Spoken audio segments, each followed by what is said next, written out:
Hello friends, welcome to my channel. இன்றைக்கி நம்ம சேனலில் ஒரு சூப்பரான ரெசிபி தாங்க பார்க்க போகிறோம்.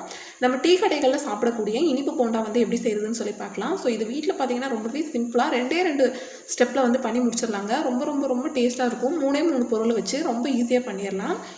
ஸோ இந்த ஈஸியான போண்டா ரெசிபி எப்படி செய்யுதுன்னு சொல்லி பார்க்கலாம். இப்போ வாங்க நம்ம இந்த வீடியோக்குள்ளே போகலாம். நான் இன்றைக்கி அளவுகள் பார்த்தீங்கன்னா இந்த குட்டி கிண்ணத்தில் தாங்க எடுத்திருக்கேன். இதில் தான் எல்லா அளவுகளுமே வந்து நான் யூஸ் பண்ணியிருக்கேன். சர்க்கரை பார்த்தீங்கன்னா 1.5 பவுல் அளவுக்கு எடுத்திருக்கேங்க. இந்த குட்டி பவுலில் தான் எடுத்திருக்கேன்.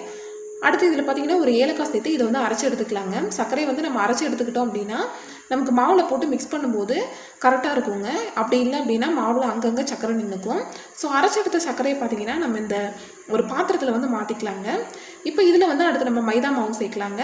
1.5 பவுல் அளவுக்கு சர்க்கரைக்கு பார்த்திங்கன்னா 3 பவுல் அளவுக்கு பார்த்திங்கன்னா மைதா மாவு வந்து எடுத்திருக்கேன். ஸோ பாதி அளவுக்கு சர்க்கரை சேர்க்கணும், அதுதான் கணக்கு. இப்போ இதை பார்த்திங்கன்னா நல்லா மிக்ஸ் பண்ணி விட்டுறலாங்க.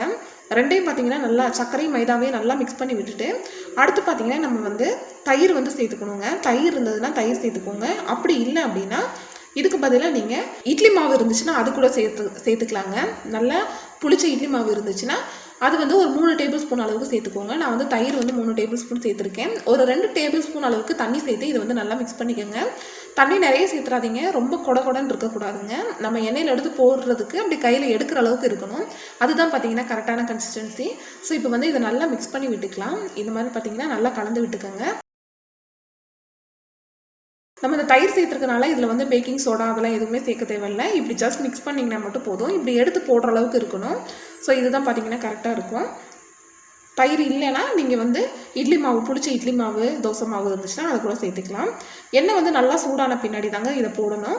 அதாவது மீடியம் ஹீட்டில் வச்சுருங்க. நல்லா சூடான பின்னாடி மீடியம் ஹீட்டில் வச்சுட்டு போண்டா இந்த மாதிரி எடுத்து உங்களுக்கு என்ன சைஸில் வேணுமோ அந்த சைஸில் பார்த்திங்கன்னா இந்த மாதிரி குட்டி குட்டியாக போட்டுருங்க. இதுதான் பார்த்திங்கன்னா கரெக்டாக இருக்கும். நான் எண்ணெய் பார்த்திங்கன்னா இந்தளவுக்கு வச்சுருக்கேன். அதனால் பார்த்திங்கன்னா இந்த சைஸில் வந்து நான் எண்ணெயில் போட்டுட்ருக்கேன். ஸோ பொறுமையாக வந்து பார்த்திங்கன்னா நீங்கள் போட்டு எடுங்க. இந்த மாதிரி நல்லா உப்பி வந்துடுங்க. முடிஞ்சது அப்படின்னா உங்களால் வச்சுருக்க முடியும் அப்படின்னா ஒரு 2 மணி நேரம் வச்சுருந்து போட்டிங்கன்னா இன்னுமே நல்ல ஒரு டேஸ்ட்டு கிடைக்குங்க. நல்லா சாஃப்டாகவும் இருக்கும். இந்த மாதிரி நல்லா உப்பி வந்த பின்னாடி மறுபக்கம் திருப்பி விடுங்க. மெதுவாக 2 பக்கமும் திருப்பி போட்டுகிட்டே இருங்க. இது பார்த்திங்கன்னா நல்லா கோல்டன் ப்ரௌன் கலரில் வரணும். வந்த பின்னாடி நம்ம இதை வெளியே எடுத்துக்கலாம். ரொம்ப டேஸ்டியான போண்டா பார்த்திங்கன்னா இந்த மாதிரி சூப்பராக ரெடி ஆயிடுச்சுங்க. பாருங்கள், இந்த மாதிரி சூப்பராக ரெடியான பின்னாடி நம்ம இதை வந்து வெளியே எடுத்துடலாம்.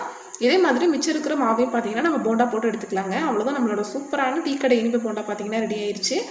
உங்கள் எல்லாத்துக்குமே கண்டிப்பாக இந்த வீடியோ பிடிச்சிருக்குன்னு நினைக்கிறேன். வீடியோ பிடிச்சிருந்ததுனா லைக் பண்ணுங்கள், ஷேர் பண்ணுங்கள், கமெண்ட் பண்ணுங்கள்.